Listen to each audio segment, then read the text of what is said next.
जय माता की प्रिय भक्तों, माता रानी आपका जीवन सदैव सुखमय रखे, आपके जीवन में कभी कोई कष्ट न हो।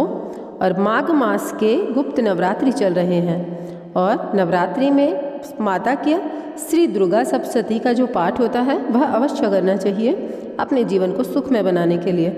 अपने जीवन में कोई कष्ट न हो, यह अगर आप चाहते हैं तो दुर्गा सप्तशती का यह जो अध्याय है यह अवश्य सुने। और माता की श्री दुर्गा सप्तशती के सारे अध्याय सुनने के लिए वैसे सारे ही सुनने चाहिए माघ मास में, और वो भी नवरात्रि में। तो सारे सुनने के लिए आपको चैनल पर ऑलरेडी अपलोड हो चुके हैं, तो आपको मिल जाएंगे, आप अवश्य सुनिएगा। तो आज का अध्याय 7वां अध्याय है, हम सुनेंगे अभी। तो चलो शुरू करते हैं। शुरू करने से पहले कमेंट बॉक्स में लिख दीजिए जय माता की। और हाँ, अपने सगे संबंधी और रिश्तेदारों में वीडियो को शेयर अवश्य कीजिएगा, चैनल को सब्सक्राइब कीजिएगा। तो देखिए, इस अध्याय में हम सुनेंगे चंड और मुंड का वध। महर्षि मेधा ने कहा, दैत्यराज की आज्ञा पाकर चंड और मुंड चतुरंगिनी सेना को साथ लेकर हथियार उठाए हुए देवी से लड़ने के लिए चल दिए। हिमालय पर्वत पर पहुंचकर उन्होंने मुस्कुराती ही देवी को जो सिंह पर बैठी हुई थी देखा। जब असुर उनको पकड़ने के लिए तलवार लेकर उनकी ओर दौड़ पड़े, तब अंबिका को उन पर बड़ा क्रोध आया और मारे क्रोध के उनका मुख काला पड़ गया, उनकी भ्रुकुटियाँ चढ़ गई। उनके ललाट में से अत्यंत भयंकर और अत्यंत विस्तृत मुख वाली लाल आंखों वाली काली प्रकट हुई, जो कि अपने हाथों में तलवार और पास लिए हुए थी। वह विचित्र खड्ग धारण किए हुए थी तथा चीते के चर्म की साड़ी एवं नर मुंडों की माला पहन रखी थी। उसका मांस सूखा हुआ था और शरीर केवल हड्डियों का ढांचा था, जो भयंकर शब्द से दिशाओं को पूर्ण कर रही थी। वह असुर सेना पर टूट पड़ी और दैत्यों का भक्षण करने लगी। वह पार्श्व रक्षकों, अंकुशधारी महावतों, हाथियों पर सवार योद्धाओं और घंटा सहित हाथियों को एक हाथ से पकड़ पकड़कर अपने मुख में डाल रही थी।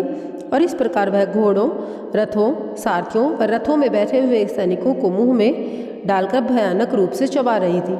किसी के केस पकड़कर, किसी को पैरों से दबाकर और किसी दैत्य को छाती से मसल कर मार रही थी। वह दैत्यों के छोटे हुए बड़े बड़े अस्त्र शस्त्रों को मुंह में पकड़कर क्रोध से भरकर उनको दांतों से पीस रही थी।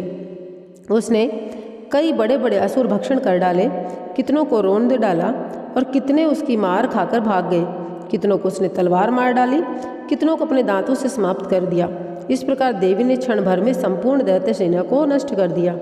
यह देख महापराक्रमी चंड काली देवी की ओर पलका और मुंड ने भी देवी पर भयानक बाणों की वर्षा प्रारंभ कर दी और अपने हजारों चक्र उस पर छोड़े। उस समय चमकते हुए बाण व चक्र देवी के मुख में प्रविष्ट हुए और इस प्रकार दिख रहे थे जैसे मानो बहुत से सूर्य मेघों की घटा में प्रविष्ट हो रहे हो। इसके पश्चात भयंकर शब्द के साथ काली ने अत्यंत जोश में भरकर विकट अट्टहास किया। उसका भयंकर मुख देखा नहीं जाता था, उसके मुख से श्वेत दांतों की पंक्ति चमक रही थी। फिर उसने तलवार हाथ में लेकर हूँ शब्द कहकर चंड के ऊपर आक्रमण किया और उसके केस पकड़कर उसका सिर काटकर अलग कर दिया।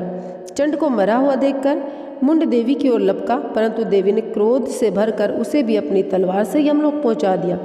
चंड और मुंड को मरा हुआ देखकर उसकी बाकी बची हुई सेना वहां से भाग गई।